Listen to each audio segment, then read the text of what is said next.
can't be free. Everybody wanna judge, say I'm a thug, I'm a player, I'm a simple, why I can't be me? When I walk up in the store, all the Karens get to staring at me. Put my heart in my music, it's still on my sleeve. Everybody been portrayed. So fam, what's the word? It's your boy Spiritual Trey, and it is now episode 105 for the Sofa Thoughts blog. And today we're gonna be talking about Healthy Confrontation 101. Don't forget to like, subscribe, and share if y'all want to see our boy in the algorithm. Let's dive into it. Now, Healthy Confrontation. This video is specifically for people who might be in a situation with a friend or a family member where, you know, there might be tension building. You might be suspicious of them talking behind your back, or, you know, or just hating on you, or, you know, not wanting to see your success. Whatever the case might be, right? Just any friendship or family relationship, or just romantic relationship, whatever the case might be, where there's tension building in the background, right? I'm gonna show y'all, because you might be a person with anxiety, right?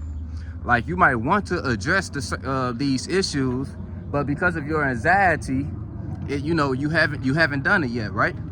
So I'm gonna help you guys out and literally give you a step-by-step process of how to set up and indulge in healthy confrontation with the person you love. Without further ado, let's dive into it. Now, there are 9 tips to healthy confrontation, right? The first tip is full moons and new moons are perfect for this occasion. Why? Because if you know anything about astrology, you know the moon is the atmosphere that influences our emotions and our moods and the way that we express them, right? Right.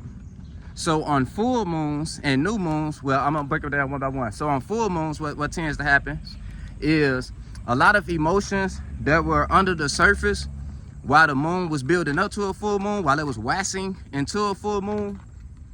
Those emotions tend to come out, like burst out on full moons, right? Situations happen where those emotions are forced to come out. And that's why it's common for, you know, a lot of violent things to happen on full moons.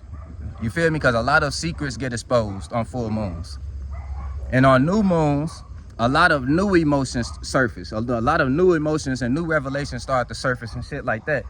So both of them are actually good for a good, healthy confrontation, right? Because whether you want to see those old emotions that you think they had in come out to the surface, or whether you just want to enact on this new emotion you feeling, like the mood to even want to talk to them, whether you just want to enact on that.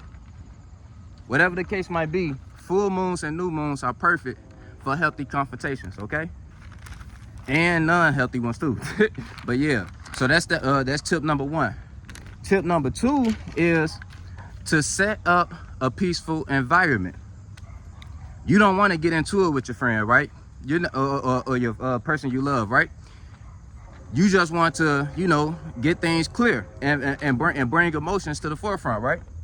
Right. So you want to set up an environment that shows your intentions. For one, any healthy confrontation in general, hey, how you doing? You want it to be at your house, okay? You don't want to go to someone else's house and confront them about anything, no matter how peaceful you're being, okay? And if not your house, just a neutral location. If you can't have it at your house, okay? But yeah, let's say you are having it at your house, right? You setting up this, you setting up this moment.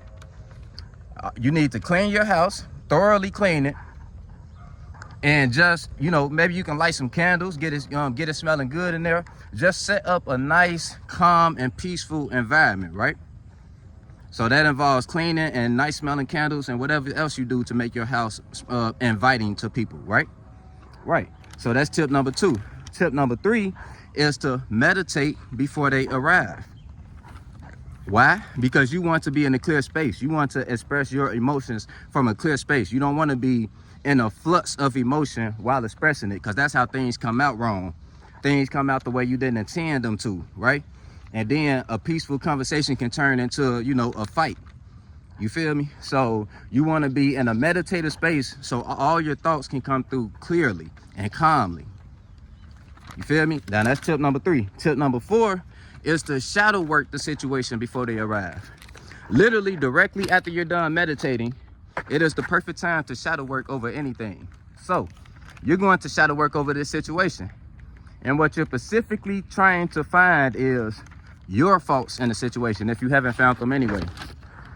You want to make sure that you don't have any faults before you address that person. And if you do have faults, you want to make sure that they do get addressed during that conversation, right? Because you don't want to be a hypocrite.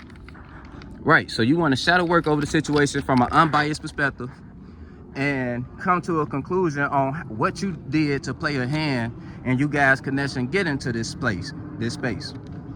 You feel me? So that's tip number 4. Tip number 5 is to get straight to the point. Don't lollygag when they get there. The second they sit on the couch and y'all meet and greet or whatever and y'all just chilling, immediately bring it up. Because the longer you wait, the more hesitant you're gonna be to bring it up. You know, because if y'all just having a good conversation, it's a good time, a good vibe, you might end up not wanting to mess up that good vibe, that good conversation, and you'll probably put it off on another day. So to avoid any of that, you want to get straight to the point. You feel me? That one's super simple. And with tip number 6, after presenting the issue to them, right? Like after you get straight to the point and you tell them what the issue is, you must admit your faults and then circle back to your feelings. So once you call out the issue you have with them, immediately start pointing out your flaws in the situation and what you did to get y'all in that space. Make sure that you break that down real nice and well to them so they can understand that you're holding yourself accountable too. And then you circle back to your feelings about how their actions make you feel, okay? So once again, you bring up the issue, you admit your flaws, and then you circle back to your feelings about how they making you feel, okay? That's step number 6. Tip number 6. Now listen, tips 7 through 9 are actually telling y'all how to react to their reactions, okay? All right, now tip number 7. Let's say they give you a hostile reaction. Do not match that energy. Do not allow them to get you out of the Zen space that you created before they even arrived. If they start to act hostile, you simply ask them to calm down. And if you can't get them to calm down, you ask them to leave. And you know that's a friend to cut off. That's not a real friend or a real lover or whatever the case might be, because they can't, obviously they have some type of problem with accountability, right? Because listen, if you actually cleaned your crib before you got there, you know you cleaned your mental space before they got there, so you know your words coming out nice and clear and calm, and they still match you with hostility, yeah, you ask them to leave, and not only your house, but out your life. That's not a real friend, family, or a lover. You feel me? Now, tip number 8 is, let's say they try to deflect, right? Like they might try to deflect it back to you, or deflect it to them being a victim. You don't let them do that. Just like you did with the hostility, you ask them to leave, because you already did your part of showing accountability, right? You actually admitted your faults before you actually put the focus on them. So you shouldn't be the topic of the conversation anymore, because you already did your apologizing for your part, for the part you played. Now it's their turn. If all they want to do is deflect or constantly focus on them being the victim, okay, that's not no real friend, family, or lover. You go ahead and kick them out your life. Tip number 9, and this basically sums it up. No accountability equals no connection. Whatever their response is, if it isn't acceptance of what you're saying, if it isn't an apology coming from them for the part they played, and any type of compromises being made to how y'all can come together, that's not a real friend, family, or lover. They're too stuck in their ego, too stuck in their own space, and they deserve to be stuck in their own space, alone somewhere. So you go ahead and grant them their wish and lead their life. You feel me? The only result you should get from a conversation like this is compromise and apologies from both of you. But yeah, I'm not gonna drag the video out, family. Remember, you are not your mind. You are the spirit that's forming and creating your mind. So if you are in a space of friction with another spirit with their own mind, always remember that you guys can come together in that space without actually going to war with each other.